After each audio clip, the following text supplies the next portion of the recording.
Las opiniones expresadas por parte de los invitados son de su exclusiva responsabilidad y no necesariamente reflejan el punto de vista de Isabel o del resto del equipo de Secreto a Voces. El siguiente capítulo presenta información sobre la militarización en el contexto de la migración en México. La información es compleja y la conversación se alargó para poder resumirla en un solo capítulo. Es por esto que lo dividimos en dos partes. A continuación vas a poder escuchar la parte 1. Quédate al pendiente porque el siguiente miércoles se estrena la parte 2. Bienvenidos y bienvenidas una vez más a un nuevo miércoles de Secreto a Voces. Yo soy Isabel Suárez y el día de hoy estoy sumamente emocionada del capítulo que tenemos, y antes de dar una introducción al tema y antes de presentarles a nuestro invitado, les quiero contar un poquito cómo se dio esta entrevista. Yo tenía muchísimas ganas de tocar el tema de migración porque sé que en México hay una violación de derechos humanos gigante alrededor de este tema, pero la verdad es que no es fácil encontrar a alguien que te cuente las cosas como son, independientemente de las cifras y los relatos que todos conocemos, alguien que genuinamente te explique qué es lo que está pasando. Me pasaron el contacto de mi invitado, que es Jerónimo del Río, quien es investigador de la Fundación para la Justicia. Y lo que quise hacer antes de empezar esta investigación fue platicar con Jero para que me diga un poco cuál es el problema principal que tenemos. Honestamente, yo pensé que íbamos a hablar de las fronteras o el tema de la trata de los migrantes o el tema del asilo. Pero cuando Jero me habló sobre la militarización dentro del contexto de la migración, en un inicio dije, a ver, sí, estoy muy consciente que la militarización es un problema que tenemos que atender en México, pero ¿qué tanto toca migración? Esa era mi duda, ¿no? Como, ¿por qué le tenemos que dar tanto enfoque a este tema? Jero me empieza a contar un poquito del tema de las fronteras, pero también de los militares que están en instituciones. Y la verdad, y lo platicaba con mi invitado cuando llegó aquí, yo creo que genuinamente es la investigación más dura que he tenido que hacer. Y es una investigación que le tuve que dar ciertas pausas porque a la hora de leer los relatos, lo que pasa detrás de esto, las violaciones a derechos humanos, la tortura, todo esto, sí te abre los ojos de decir, espérate, esto está pasando en mi país. Sé que en mi país existe un problema de migración, pero no tenía idea que esta dimensión de violencia estaba ocurriendo por los militares en el contexto de migración. Así que, Jero, bienvenido a Secreto a Voces. Estoy sumamente emocionada de tocar este tema porque como es un tema, no es nuevo, sé que tú lo llevas investigando mucho tiempo, pero es un tema que no es tan conocido. Y creo que una vez que abres los ojos dices, ay Dios, creo que sí me tengo que sumar a levantar la voz o a ver qué podemos hacer porque es extremadamente crudo.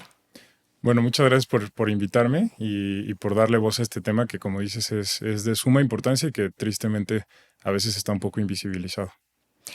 Quiero empezar, Jero, paso a paso, ¿no? Creo que para las personas que nos están escuchando, escuchar militarización en el contexto de la migración es mucho, ¿no? Porque es como primero entender qué onda con la migración y luego entender qué onda con los militares. Entonces me quiero ir paso a paso. Vamos a partir de lo más básico. Perfecto. ¿Cómo estamos en migración en México? Cuéntame un poquito del contexto que se vive alrededor. Pues mira, México es un país que históricamente ha sido un país de tránsito de personas migrantes y también de salida de migrantes. Durante muchísimos años la población mexicana ha optado por dejar nuestro país para salir a los Estados Unidos. Y también, dado a la ubicación geográfica que tenemos, ha sido un país en el cual han transitado personas de diferentes nacionalidades. Tradicionalmente, las personas que transitan por nuestro país, generalmente con el objetivo de llegar a Estados Unidos, lo hacen provenientes de los países de Centroamérica como Honduras, Guatemala, El Salvador y demás. Sin embargo, eso ha venido cambiando. El tema migratorio en México ha tomado un auge pues cada vez mayor. Las cifras de personas migrantes que transitan por nuestro país van en aumento año con año.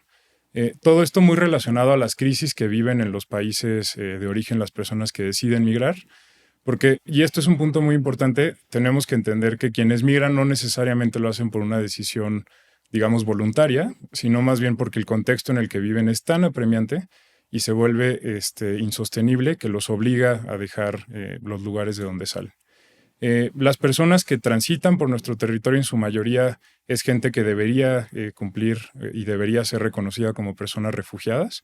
Esto porque la razón por la que migran, como te decía, es por situaciones insostenibles en sus países de origen, generalmente relacionadas a una situación de pobreza extrema, pero también a violencia generalizada y más recientemente a cuestiones de cambio climático. En México transitan muchas personas, muchas veces con el objetivo de llegar a los Estados Unidos y tienen ciertas características que han también venido cambiando en el tiempo. Lo que solíamos ver es que quienes transitaban por México eran personas adultas, generalmente en edad de trabajar, que iban a los Estados Unidos con la intención de trabajar, generar un poco de dinero y muchas veces regresar a su país o optar por llevarse a sus familiares. Sin embargo, lo que hemos visto más recientemente y a partir de que entraron como en auge las caravanas de personas migrantes, es que ya no solamente transitan personas adultas, generalmente hombres, sino que ahora vienen núcleos familiares completos.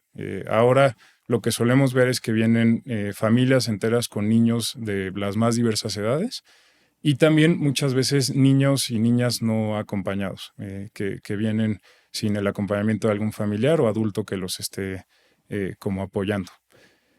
Digamos que ese es un poco el contexto y eso ha llevado a que México tome ciertas decisiones en términos de política migratoria. Yo te diría que si bien México es un país soberano, en realidad en este punto particular, nuestras decisiones de política migratoria suelen estar más asociadas hacia los intereses de los Estados Unidos. Okay. En realidad nosotros nos hemos convertido en un país que aplica la política migratoria estadounidense en nuestro propio territorio. Es un contexto muy complicado en el que el Estado mexicano ha optado por llevar a la fuerza fatal, por aplicar una política migratoria que criminaliza a las personas migrantes.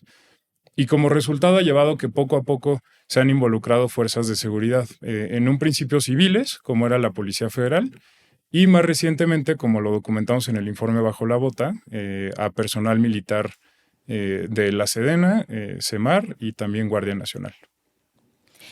Jero, me gusta abrir con este contexto que lo acabas de explicar perfectamente bien, que es el motivo detrás de que una persona migre, ¿no? Porque creo que si no entendemos esta extrema necesidad, es muy fácil en el momento en el que empezamos a hablar sobre violaciones a derechos humanos decir, pues que no vengan a México, ¿no? Claro. O sea, si saben que eso es a lo que se van a enfrentar, pues que no vengan.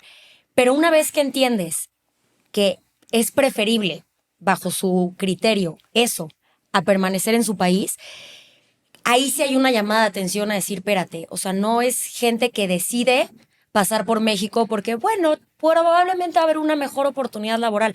Ahora que me mencionas que hay niños y niñas que viajan incluso sin compañía, por ejemplo, estos niños y niñas que viajan sin compañía, ¿cuál es el contexto? Los papás ya no están, los papás los mandan solos diciendo, busca tú una mejor vida de la manera en la que tú puedas, ¿o qué hay detrás de estos niños? Sí, pues mira, esto que dijiste me hace mucho sentido. Lo que pasa y lo que te dicen las personas migrantes cuando platicas con ellas es que transitar por el territorio mexicano es un infierno. Muchos de ellos provienen de contextos sumamente complicados y al ingresar a nuestro país se topan con una situación en donde tienen que enfrentarse al crimen organizado, a las autoridades, a una población que no muchas veces los trata de la manera adecuada. Y aún así toman la decisión de venir por México y eso nos puede ayudar un poco a dimensionar qué es lo que están viviendo en sus países que los hace decidir venir a un lugar donde son tan maltratados. Las situaciones son muy diversas. Yo te diría que con las personas que he platicado lo que me he topado es que en muchas ocasiones, por ejemplo, en países centroamericanos se enfrentan a la violencia de las pandillas. Hay algunos casos donde también vienen huyendo de persecuciones políticas. Y más recientemente, y esto es algo que va en ascenso por la situación que vivimos en todo el mundo, vienen huyendo de situaciones climáticas que los llevaron a, por ejemplo, ya no poder habitar sus casas, a que los lugares de cultivo o de trabajo ya no sean óptimos para tales situaciones y los lleva a una condición de extrema pobreza. Y también a situaciones de desastres naturales que hacen insostenible vivir en los lugares en donde vivían. En realidad es una respuesta que no se puede dar como de manera única, porque son fenómenos complejos, son diversos, y la situación y cada persona que migra por nuestro país tiene una historia como particular. Uh-huh. Me mencionabas hace rato que en un inicio era la policía quien tenía como autoridad o control sobre esto, pero que de un tiempo para acá tenemos sobre el tema de la militarización. Dame un poquito de contexto de a qué te refieres con militarización dentro de la migración y ahorita vamos entrando poco a poco a dónde están, qué hacen. Sí, pues mira, cuando decimos que la política migratoria está militarizada, nos referimos principalmente a dos cosas. La primera es que en instituciones civiles, específicamente en el Instituto Nacional de Migración, Desde hace algunos años hemos observado y documentado que va en ascenso la cantidad de altos perfiles que son ocupados por personal perteneciente a las Fuerzas Armadas, ya sea Secretaría de Marina o Secretaría de la Defensa Nacional. Un ejemplo de eso es los titulares de oficinas de representación del INM, que digamos es una delegación del instituto en cada uno de los estados del país. La mayoría de estos puestos están ocupados por personas que pertenecían a las Fuerzas Armadas o que tienen formación militar. Entonces, en un primer momento, lo que vemos es que hay militares involucrados en instituciones civiles, formando parte de su estructura orgánica, y en un segundo momento, y esto sobre todo lo observamos a partir por ahí del 2019, cuando empezaron a haber amenazas por parte de Donald Trump de imponer impuestos a nuestro país, en el cual se movilizó a una cantidad muy grande de personal de la Secretaría de la Defensa, a soldados, a la frontera sur a imponer una frontera vertical. A pesar de que no se levantaron muros, lo que sí hicieron es llevar a los militares a los puntos de tránsito de personas migrantes para que los detuvieran y los llevaran a las estaciones migratorias, a los centros de detención migratoria. Entonces, la militarización va en esos dos sentidos. Va en cuanto al acaparamiento de instituciones civiles y en cuanto al despliegue de fuerzas armadas para ejecutar la política migratoria. Creo que esto, Jero, de entrada no se escucha mal. ¿A qué voy con esto? Lo que me estás explicando es que hay militares en las fronteras y en las instituciones. Si no conocemos el contexto, podríamos decir, pues claro, los militares pues tienen el objetivo de protección. Si hay un tema de crimen organizado, pues qué mejor que estén los militares ahí. Pero una vez que le rascamos un poquito, que fue lo que me pasó en el momento de hacer esta investigación, fue de, ¡ay, Dios! Los militares no están cuidando, no están protegiendo, están haciendo absolutamente todo lo contrario. Sí, mira, yo creo que aquí viene de lo que entendemos, o sea, de entender el fenómeno migratorio.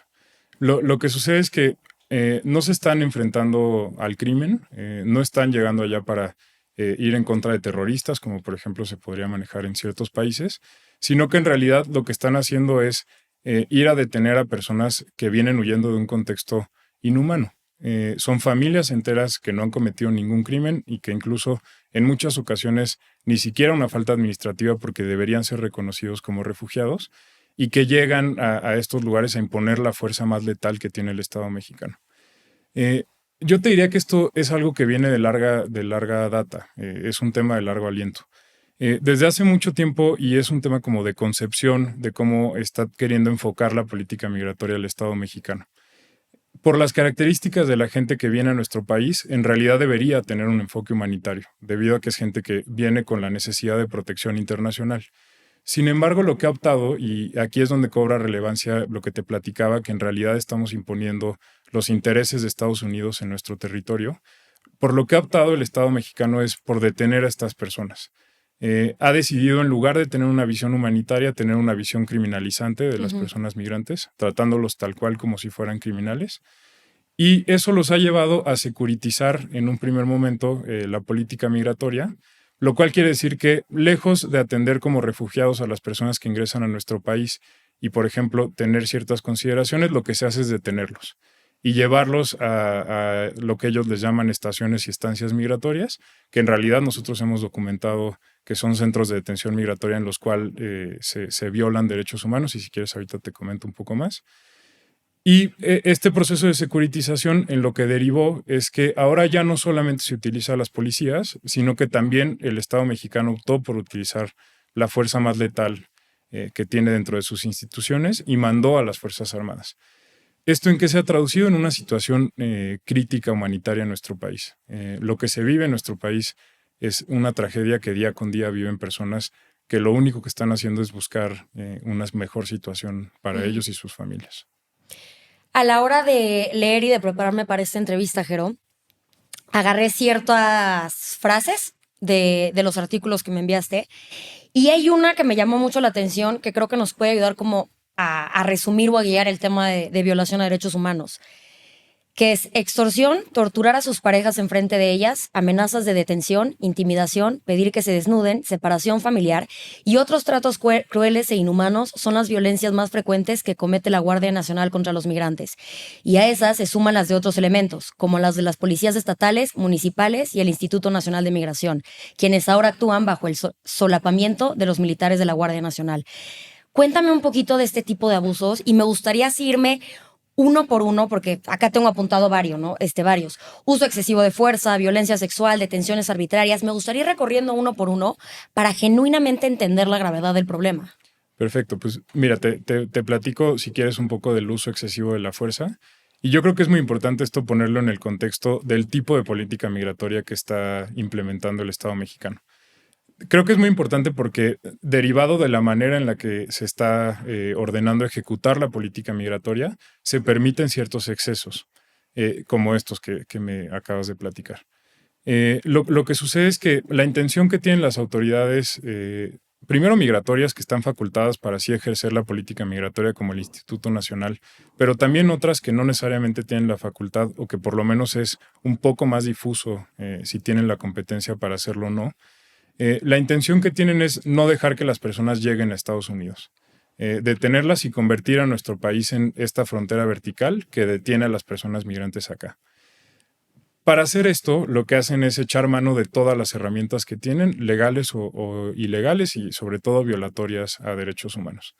Lo que sucede, por ejemplo, es que hacen un uso excesivo de la fuerza al momento de hacer detenciones, a manera de dar un mensaje a la población migrante. Entonces, de esta manera lo que hacen es intentar disuadir que vengan por nuestro país, demostrando a lo que se van a enfrentar.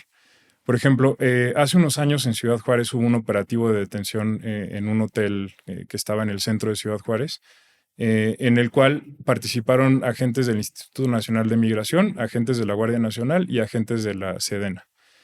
Lo que sucedió en aquel lugar, y aquí es importante entender a quienes estaban intentando detener, y me regreso a que son familias, literal eran personas que estaban en ese hotel pasando la noche, había niños, niñas, adolescentes, mamás, papás, hombres, y lo que decidieron hacer las autoridades mexicanas es llevar un convoy en donde se incluían incluso tanquetas, por ejemplo, para detener a las personas migrantes. Algo que evidentemente no es necesario porque, uno, no son personas armadas, claro, no necesariamente van a oponer resistencia, pero lo hacen para mandar un mensaje. Yeah. Es una situación que entra como al plano simbólico y lo que hacen es intentar como demostrarle a las personas migrantes que el Estado mexicano va a ser lo más fuerte que pueda contra ellas y por lo tanto manda a su personal como más, pues sí, capacitado para la guerra, ¿no? Para hacerlo de tal manera. Estas personas, compañeras de la organización DIA, Derechos Humanos Integrales en Acción, entrevistaron a algunas de las familias que fueron detenidas en aquel suceso y, por ejemplo, nos platicaban que los niños soñaban y tenían pesadillas con las tanquetas. Es una escena que te marca de por vida y que es ciertamente no es necesaria, ¿no? Es un uso completamente desproporcionado y que más cuando estás hablando de niños, pues tiene un impacto en su desarrollo posterior muy fuerte. Entonces, este tipo de acciones lo que genera es que a las personas que están en sus países de origen, como que se les desincentive un poquito más a salir de la situación en la que está, pues haciéndolas pasar por situaciones inhumanas, ¿no? Uh-huh. Por ahí va un poco. Y eso lleva a estos ejemplos como de uso de fuerza desproporcionada, por un lado, y luego a otras situaciones que son sumamente más graves. Actualmente nos encontramos terminando la segunda parte del informe Bajo la Bota, que estaremos por publicar y te lo compartiré en su momento. Y entre uno de los casos que documentamos es cómo la Guardia Nacional detiene a personas migrantes, las llevó a un cerro y simuló un fusilamiento. Es una situación que te lleva a entender el extremo al que alcanzan. No los fusilaron, pero sí produjeron pues, secuelas psicológicas probablemente imborrables en estas personas. Y así es como operan. ¿Y esto con qué finalidad? O sea, generar este miedo como a modo de tortura psicológica, o sea... Pues mira, si te soy honesto, yo tampoco lo entiendo a profundidad. No veo cuál sea como una motivación en una persona que, pues digamos que tenga humanidad para hacer algo de este tipo. Pero lo que más me hace sentido y lo que más me hace entender es que está en esta lógica. Si a ti te dicen que las personas que están ingresando son el enemigo, Claro. lo que ellos hacen es pues hacer lo que hacen, las acciones que harían en una guerra. Y esto a la vez intenta desincentivar la migración en un futuro. Entonces sí, llegan a este tipo de extremos, es una situación lamentable y lo más preocupante es que no logramos dimensionar, y la mayoría de la gente no está consciente, que hoy en día y en estos momentos que estamos hablando hay personas en nuestro país que están sufriendo eso y que seguramente nadie se va a enterar, que muy difícilmente estos perpetradores van a llegar a la justicia y que seguramente se quedará en la impunidad total. Es una situación completamente crítica.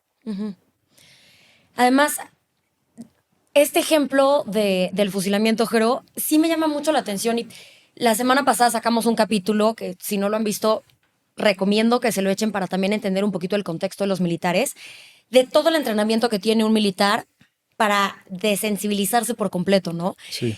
Y ahora que me dices que es como, actúan como si estuvieran en una guerra, voy a decir algo que va a sonar muy retorcido, pero incluso lo podría ver como, a ver, son personas que llevan un entrenamiento completamente inhumano y que los destroza de cierta manera.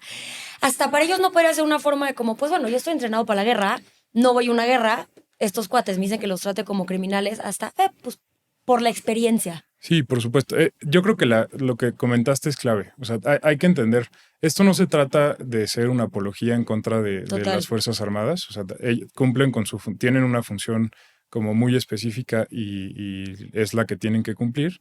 Sin embargo, lo que pasa es que aquí les están encargando tareas para las cuales no están capacitados. Y ahí es donde suceden los excesos.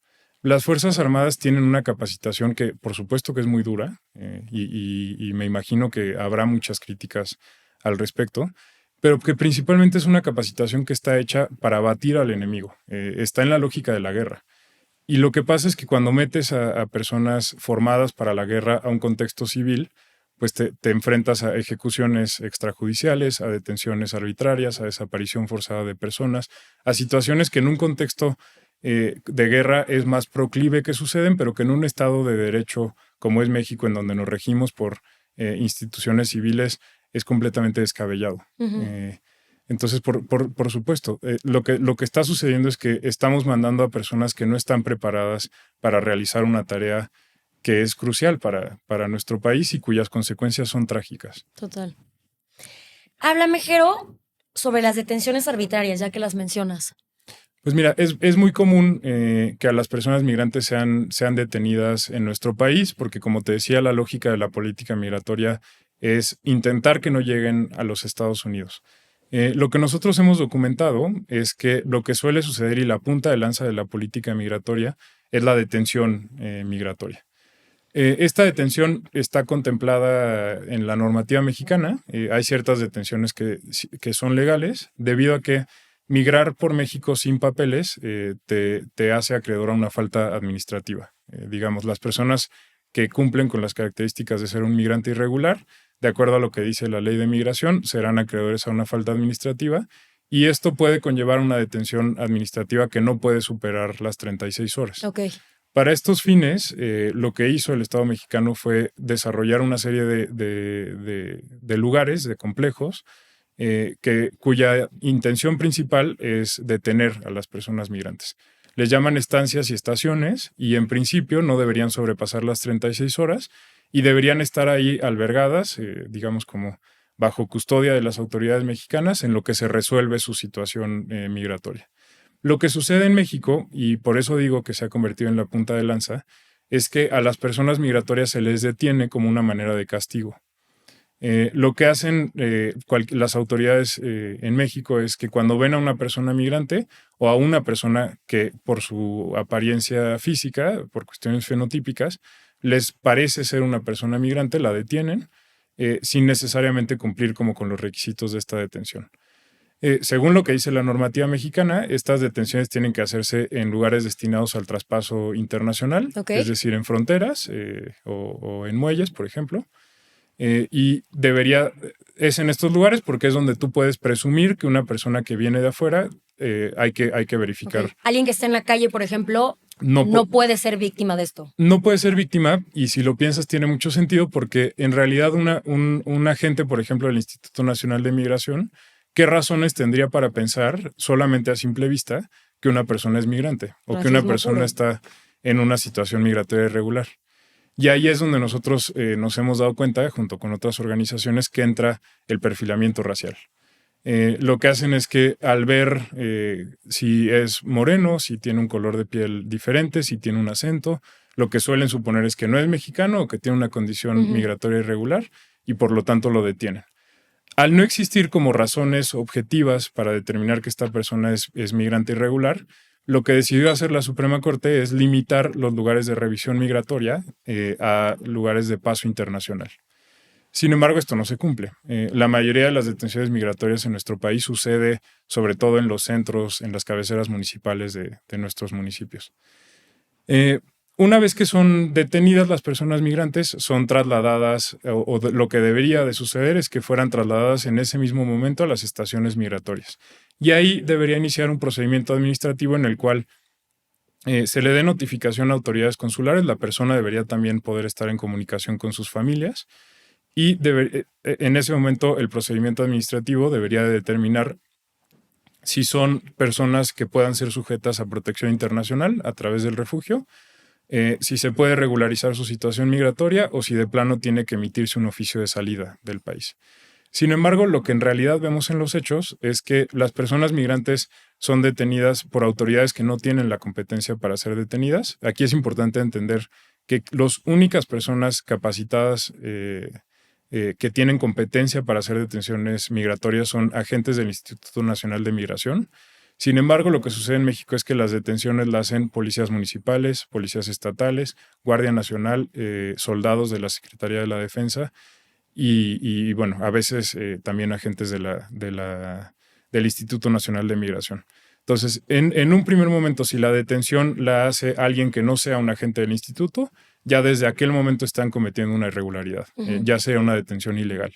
Si la detención no se hace en un punto de traspaso internacional, como suele suceder, que pasa generalmente en las ciudades, también ya es una detención ilegal. Y una vez detenida la persona, suponiendo que se hizo bien o mal, lo que debería suceder es que en ese momento es trasladada a esto que nosotros llamamos centros de detención migratoria. Lo que suele suceder en realidad es que estas personas muchas veces no son trasladadas a estos centros, sino que son llevadas pues a puntos de con diferentes intenciones. Muchas veces se quedan mucho tiempo en estos camiones que les llaman volantas, que son camiones con barrotes, y lo suelen dejar ahí. Hemos documentado casos incluso de días en aquellos espacios. Tenemos documentado, y es un spoiler porque lo verán en Bajo la Bota, que también han sido trasladados a cuarteles militares. Y en otras ocasiones son trasladados a estos centros de detención, pero sin hacer notificación a la autoridad consular y tampoco a los familiares del migrante detenido. Entonces, hay diferentes supuestos que de no cumplirse estaríamos cayendo en una ilegalidad o irregularidad en el momento de detención. Me gustaría decirte que la mayoría de las detenciones en México las hacen... Bueno, me gustaría decirte que no existen detenciones migratorias en México, porque la realidad es que la mayoría de las personas deberían ser reconocidas como refugiadas. Pero ya entrados en la realidad y sabiendo que sí existen, me gustaría decirte que las hacen agentes del Instituto Nacional de Migración y que los llevan a estos centros de detención donde se cumplen con las condiciones dignas para el resguardo de estas personas, pero pasa todo lo contrario. Lo que hemos documentado es que en el momento de detención suele haber uso desproporcionado de la fuerza. Las autoridades policiales y también las Fuerzas Armadas suelen ejercer, pues tal cual, la fuerza en contra de estas personas migrantes, llevándolos incluso a tener lesiones. Suele cometerse desaparición forzada generalmente en la modalidad de corta duración, porque los migrantes no son trasladados a estos centros de detención. Y sobre todo al interior de las estancias migratorias se suelen vivir situaciones inhumanas. La situación más crítica fue el incendio en la estancia migratoria de Ciudad Juárez, pero lo que nosotros hemos documentado es que son condiciones donde la persona está privada de su libertad, estaba encerrada en un cuarto bajo llave, generalmente no tiene acceso suficiente a agua ni comida, generalmente las condiciones sanitarias pues son inhumanas y generalmente reciben muy malos tratos por parte de los agentes migratorios que están encargados como de su atención, ¿no? Entonces sí, el tema de la detención migratoria es uno que tiene una modalidad y una como palestra muy amplia de problemas. Ya que mencionas, Jero, el caso del incendio, me gustaría meterme a fondo en este tema, y no porque este tema sea algo súper impresionante que sucedió que nos pueda definir, sino que simplemente es un reflejo de lo que se vive en el día a día, ¿no? Sí. Me encantaría decir que el caso del incendio fue lo que refleja un ejemplo masivo, pero tristemente es el cúmulo de muchas acciones que lleva esto. Sí, totalmente. Para nosotros, y como hemos calificado el incendio de Ciudad Juárez, es como la consecuencia fatal de una política migratoria muy mal encaminada. Todo lo que te he platicado de cómo México ha optado por tener una política migratoria criminalizante se ve reflejado de manera extrema en lo que sucedió en el incendio de la estancia. Lo que nosotros nos encontramos ahí es que fueron detenidas personas que no deberían haber sido detenidas. Nos dimos cuenta que quienes estaban en aquel lugar era gente, por ejemplo, que tenía una condición migratoria regular. Nos dimos cuenta que también en aquel espacio se detenían niños, niñas y adolescentes, lo cual es completamente ilegal. Y nos dimos cuenta que al interior del lugar había ciertas características que lo hacían un lugar insoportable para las personas que allí estaban privadas de su libertad. Y después además se evidenció como la parte más inhumana de los agentes migratorios. Quiero que me lleves de la mano con lo que pasó, Jero. Es más, ni siquiera ese mismo día, leyendo un poquito sobre el caso y los informes que ustedes tienen, hablaban de que días previos al incendio se empezaron a reportar detenciones masivas. Entonces, esto nos puede llevar a pensar que como que el incendio ya sabían que iba a ocurrir y querían hacer estas detenciones masivas. ¿Es coincidencia que el centro se llenó antes del incendio? ¿Qué opinas tú sobre esto? Pues mira, yo no creo que hayan detenido sabiendo que iba a haber un incendio. O sea, me parece que se cometieron detenciones en su mayoría arbitrarias y que las condiciones tan descuidadas al interior de la estancia llevaron a que una tragedia de este tipo sucediera. Te platico un poco desde que ocurrió y lo que nosotros documentamos en el informe No nos dejen morir aquí. Lo que nos dimos cuenta es que desde días antes, nosotros tenemos documentado que por lo menos 3 días antes de que ocurrió el incendio, empezaron a detener a personas migrantes y a recluirlas en la estancia provisional tipo B de Ciudad Juárez. Estas detenciones fueron llevadas a cabo por policías municipales, por el DIF municipal y por la Dirección de Derechos Humanos del municipio de Juárez. ¿Por el DIF municipal también? Sí, lo que sucede es que ellos tenían en principio un programa en el cual le ofrecían servicios municipales a las personas migrantes que veían con hijos, pero en realidad era una manera como de pantalla. En realidad no era que estuvieran ofreciendo servicios, sino que con esto identificaban a las personas migrantes y después la policía municipal realizaba la detención. O sea, modo de engaño, tal cual. Totalmente. O sea, un poco, tienes hijos, yo DIF, no te preocupes, yo me voy a ocupar de ellos para dar el banderazo de ahí están, entonces voy por todos. Por supuesto, eso es lo que nosotros, y lo sostenemos así porque documentamos que, y sobrevivientes nos dijeron en testimonios, que llegaban las autoridades municipales a ofrecer estos servicios y luego después la policía municipal los detenía. Nos parece que no es una casualidad. Sí. Pero bueno, además de las autoridades municipales, también hubo detenciones realizadas por Guardia Nacional. Esto en la parada de un camión que provenía de Chihuahua, de la capital del estado, y muchos otros cometidos por agentes del Instituto Nacional de Migración, por agentes migratorios.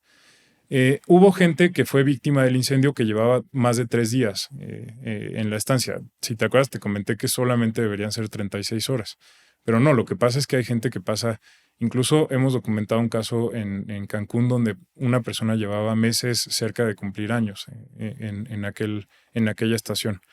Entonces, muchas de las detenciones fueron cometidas de manera ilegal. Nosotros también nos dimos cuenta que, y a través del testimonio de uno de los migrantes sobrevivientes, él cuenta cómo lo sometieron en el piso, le doblaron la mano y le cometieron lesiones en el brazo.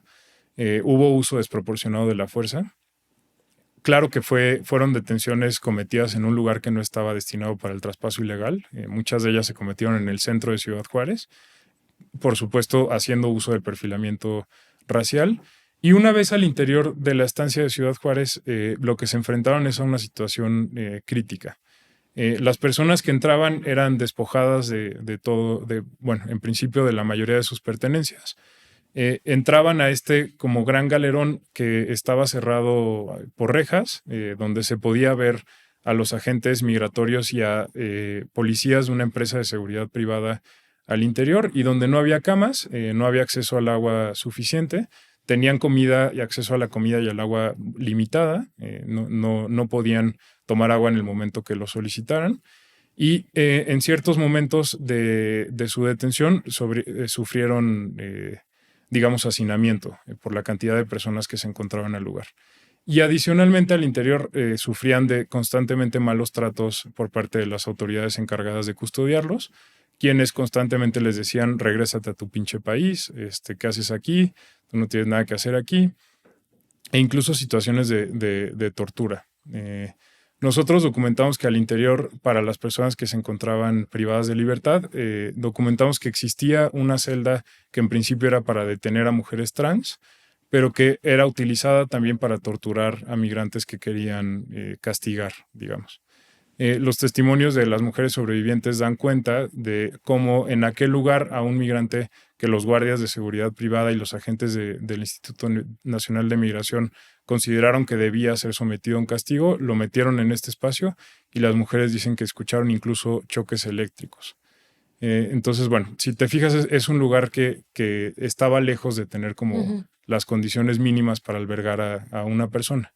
Esto lo que hizo es que con el paso del tiempo, a sabiendas de que no iban a salir porque los tenían ahí recluidos sin la posibilidad de salir, en unas condiciones pésimas, con malos tratos, lo que llevó es a una situación insostenible, donde las personas migrantes decidieron manifestarse solicitando que los dejaran salir, o que agilizaran como el trámite al que supuestamente deberían estar sometidos, y eso los llevó a prender fuego a una de las colchonetas. Lo que aquí es impresionante es la reacción de las autoridades que se encontraban en aquel lugar. Sobrevivientes nos platican que, pegados a los barrotes, teniendo el fuego a un costado, suplicaban porque les abrieran la reja, y la respuesta de las autoridades fue decirles: suerte, güeyes. Tal cual, suerte, güeyes, y los dejó pues a Y su tengo merced. esa frase apuntada aquí porque comentaba contigo que es la que más me movió en el momento de leer el informe, que es: hermano, ayúdanos, no nos dejen morir aquí, por favor. La respuesta: suerte, güey. Esta escena de tener a personas embarradas en la pared con el fuego acá: por favor, no me dejes morir aquí, que la respuesta sea suerte, güey. O sea, te habla de un nivel de crueldad y de inhumanidad terrible. Totalmente. Es una inhumanidad terrible, y ahí es donde de repente no dimensionamos como el enfoque que tiene una política pública. De repente decir, se criminaliza a la población migrante, como que suena que pueden pasar cosas, pero no necesariamente se materializa en una acción concreta. Pero me parece que esta frase evidencia la manera en la que las autoridades mexicanas están viendo al migrante que transita por nuestro país. Lo ven como alguien que estaba a punto de morir, pero porque él se lo buscó. Sí. Como alguien que no merecía recibir ayuda ni asistencia de estas personas, porque él se lo buscó. Él llegó a México y él como que se puso en esa situación. Y por supuesto, están muy lejos de verlos como humanos. Esa frase demuestra que los agentes migratorios y los guardias de seguridad que allí se encontraban estaban lejos de tener empatía hacia los migrantes privados de libertad. En este incendio, Jero, mueren 40 migrantes, 27 sobreviven con lesiones y secuelas de por vida, y 15 mujeres sobrevivieron, pero estas 15 mujeres no son consideradas víctimas. Háblame un poquito de esto. Vámonos de la mano con el tema de los sobrevivientes. Antes de empezar a grabar el capítulo, me comentabas que es uno de los primeros casos en los que sí convives tú con sobrevivientes. ¿Qué te das cuenta? ¿Qué conclusiones tomas? ¿Qué fue lo más complicado de hablar con gente que sobrevivió esto? Pues mira, yo te diría que es desgarrador. Es muy complicado platicar con personas que llegaron a México provenientes de una situación pues horrorífica, y darnos cuenta del trato que le está dando el Estado mexicano te hace sentir muchísima vergüenza. Y además, bueno, también trabajar con ellos es muy palpable el dolor que tienen. Es muy evidente incluso en los rastros físicos que tienen en el cuerpo a raíz del incendio. Te platico un poco cómo fue como la cuestión de los sobrevivientes y todo lo que sucedió a partir de que ocurrió el incendio, porque este no es un caso que tiene una violación a derechos humanos, sino que tiene una serie de violaciones. Lo que hizo la autoridad mexicana fue dar una notificación de que había ocurrido el incendio y sacó un listado de personas aparentemente fallecidas y otras aparentemente lesionadas. Y digo aparentemente porque se equivocaron.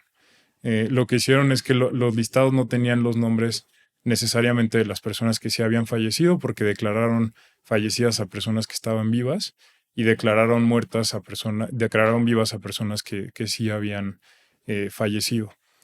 Una de las familias de uno de los sobrevivientes nos comentaba que ella en una de las noticias leyó el nombre de su esposo como una de las personas fallecidas y nos platicó lo difícil que fue tener que comentarle esto a sus hijos. Y cómo después, un día después, al ver en la lista que se habían equivocado y que en realidad no había fallecido, sino que estaba lesionado, le hizo sentir pues una profunda incertidumbre. No sabía si decirle a sus hijos porque no tenía la certeza de que esta sí era la información correcta. Y bueno, esto generó en los hijos y en ella pues una situación, un duelo en aquel momento de que su padre había fallecido, cuando en realidad no ocurrió. Posteriormente, las personas que fueron lesionadas, algunas de ellas pudieron salir a pie de la estancia, pero la gran mayoría sufrieron lesiones sumamente graves. Quienes estaban más delicados de salud fueron trasladados a la Ciudad de México y estuvieron en los institutos de alta especialidad médica, siendo atendidos por el Estado mexicano. Nosotros, como organización de derechos humanos, tuvimos contacto con las primeras víctimas a través de DIA, la organización aliada que se encuentra en Ciudad Juárez, y a través de quien intentamos tener en un primer momento como la representación jurídica de los sobrevivientes para acompañarlos en todo el proceso legal de defensa de sus derechos humanos. Ahí nos enfrentamos con muchísimas trabas. Nos dimos cuenta que la Fiscalía tenía la intención directa de dejar este caso en la impunidad. Fue muy complicado que nos reconocieran como representantes jurídicos de las víctimas por cosas tan absurdas como dudar de la firma de una persona que se encontraba en Estados Unidos solicitando que viniera a México para reafirmarla de manera presencial, lo cual evidentemente es no entender la situación migratoria. Claro que no pueden venir y claro que hay precedentes donde a personas migrantes se les permite comparecer, por ejemplo, vía virtual, pero aquí no lo permitían, pedían que fuera de manera física, poniendo trabas de este tipo para que no lográramos ingresar al caso. Después de una serie de litigios y del reconocimiento de cada vez más sobrevivientes como a nosotros como sus representantes jurídicos, logramos ingresar al caso, en el cual se reconoce como víctimas a los 27 sobrevivientes y a los 40 víctimas fallecidas, además de las víctimas indirectas que son sus familias. Sin embargo, siempre quedó una parte ahí como que no hacía sentido. Como bien dices, en la estancia no solamente había hombres, también había un grupo de mujeres que se encontraban privados de su libertad en una celda destinada específicamente para mujeres. A través de los relatos de las sobrevivientes, lo que nosotros nos dimos cuenta es que lo que vivieron fue una situación de desesperación en donde ellas inhalaron el humo generado a partir del incendio y pasaron varios minutos hasta que decidió un agente del instituto abrirles la puerta, lo cual fue un momento que nosotros sostenemos que fue de tortura. El haber permanecido al interior de una celda sin que les hayan abierto la puerta cuando tenían la capacidad de hacerlo. Sabiendo que al lado hay un incendio, que seguramente se escuchaban todo. Gritos, se escuchaba todo. Y además tú con la incertidumbre, que no sabes si te van a abrir la puerta y que si el fuego va a llegar a ti en 2 segundos. Totalmente. Y que además la gente, los hombres, las víctimas que estaban en la celda de al lado, no es que fueran desconocidos. Claro. Muchos eran familiares de las mismas mujeres. Está el caso de una sobreviviente cuyo padre falleció en la celda de al lado. Entonces, claro, en este contexto donde estás en una desesperación total adentro de una celda donde no te abren porque no te quieren abrir, pues claro que es una situación que nosotros argumentamos que amerita para ser calificada como tortura. Sin embargo, a los ojos de la Fiscalía esto no es así y han decidido invisibilizar lo que vivieron las mujeres migrantes en aquel lugar y no reconocerlas como víctimas. Si a las mujeres les abrieron la puerta de esa celda para poder salir, quiere decir que a los hombres también se las pudieron haber abierto. Y dos, que cuando llegan los bomberos, las puertas estaban completamente bloqueadas. Ahí hay un tema porque lo que argumentan es que no tenían la llave para abrir la celda. A nosotros nos parece inverosímil. No nos hace sentido que en un lugar que literal está destinado para privar de la libertad a personas no cuenten con la llave para abrir. Y tampoco hace sentido con lo que pasaba días antes. Los sobrevivientes nos cuentan cómo en todo momento esa celda se abría y se cerraba para meter y sacar gente. ¿Cómo reacciona el Instituto Nacional de Migración, en este caso, Jero, en cuanto a las familias? El Instituto Nacional de Migración es la autoridad perpetradora del hecho, y que sean ellos los encargados de atender a la víctima, ahí te das cuenta que hay algo perverso. Claro. Entonces intentaron de todas las maneras que pudieron sacarnos del hecho, en todo momento diciéndole a las personas víctimas que si nosotros lo representábamos no iba a haber reparación del daño, que si nosotros lo representábamos el caso se iba a tardar años en el litigio y que no iba a pasar nada, intentando desincentivarlos. Con algunos lo consiguieron, pero con la mayoría no lo lograron, afortunadamente. Sé que hablan mucho de las desapariciones de niños. ¿Sabemos más o menos cuál es el motivo principal atrás? Porque sé que esto da para mucho, ¿no? Porque puedes hablar un poco de que es un tema de trata, puedes hablar de que es un tema de adopciones ilegales, pero ¿sabemos qué hay detrás de las desapariciones de los niños?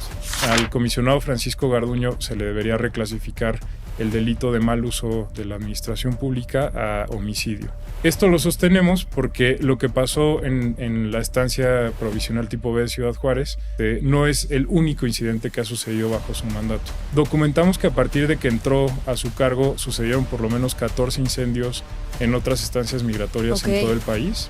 Y háblame un poquito del tema del crimen organizado. Sé que ha habido casos en México de migrantes que son, pues, secuestrados, se podría decir, o privados de la libertad por parte del crimen organizado para obligarlos a trabajar para ellos.